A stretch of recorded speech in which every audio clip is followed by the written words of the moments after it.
সেগুলো আপনারা খুঁজে ফেলে দেখতে পাবেন।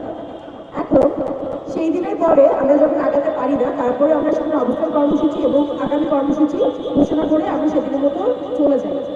কিন্তু গত 11ই মার্চের স্মারকলিপি প্রদানের মতো একটা মিছিলে সেখানে পুলিশ আমাদেরকে বাক বিতরণটার সময় না দিয়ে যে এরকম অতর্কিত হামলা চালালো এবং এটা কার উদ্দেশ্যে এবং কার নির্দেশে চালালো, এটা একটু খতিয়ে দেখা দরকার।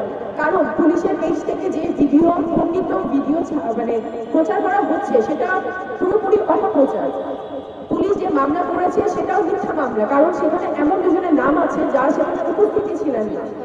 এবং একই সাথে পুলিশ, আমি এটা যদি অ্যান্সার করি যে যখন যে ভিডিওটা ছাড়া হয়েছে যে পুলিশকে আমরা পিটিয়েছি বা এরকম কিছু একটা, আপনারা ভিডিওটা খেয়াল করলে দেখবেন পুলিশের পেজেই পাবেন, সেখান থেকে প্রচার করছে বেশি যে সেই লোকটা সেই আমাদের মতো পোশাকে, নর্মাল পোশাকে থাকা, মেরুন কালারের টি শার্টে থাকা সেই লোকটা আন্দোলনকারীদের মাঝে ঘোরাঘুরি করছিল।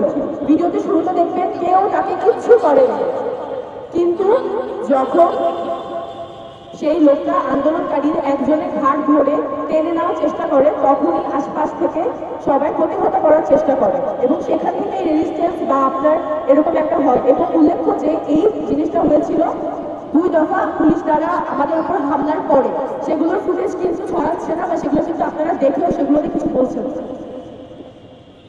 এবং আমরা বলতে চাই আসলে পুলিশি হস্তক্ষেপ এই ধরনের ন্যায্য একটা ধর্ষণের বিরুদ্ধে নিছক আন্দোলনে যেভাবে পুলিশ আসলে ঠিক সেই আওয়ামী আমলের মতোই আক্রমণ করলো এবং দফায় দফায় আক্রমণ করলো, আমরা মনে করি এই ধরনের আচরণ যে 24 পরবর্তী বাংলাদেশে একেবারেই প্রত্যাশিত না, সেটা আমরা বলতে চাই। দেখেন, বরাবরই পুলিশ গণতান্ত্রিক আন্দোলনে মামলা করে, ফলে যারা আছে এখানে তারা কেউই গ্রেপ্তারের আতঙ্কে নেই। আরেকটা গুরুত্বপূর্ণ বিষয়, আপনারা দেখবেন যে পুলিশ যতগুলো এখন মানে 5 আগস্ট পরবর্তী 24-এর যে বাংলাদেশ আমরা বলছি, এখানে যতগুলো গণতান্ত্রিক আন্দোলন হয়েছে, শিক্ষকদের উপরে গতকালও পুলিশ হামলা করেছে, আদিবাসীদের উপরে পুলিশ হামলা করেছে, গার্মেন্টস কর্মীদের উপর পুলিশ হামলা করেছে।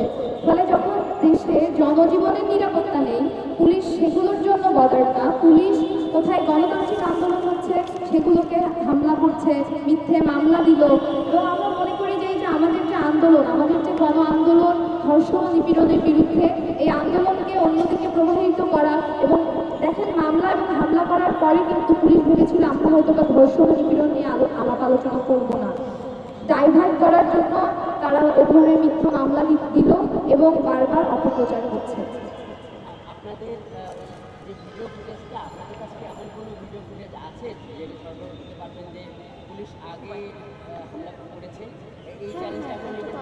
সব ভিডিওতেই দেখা যাচ্ছে।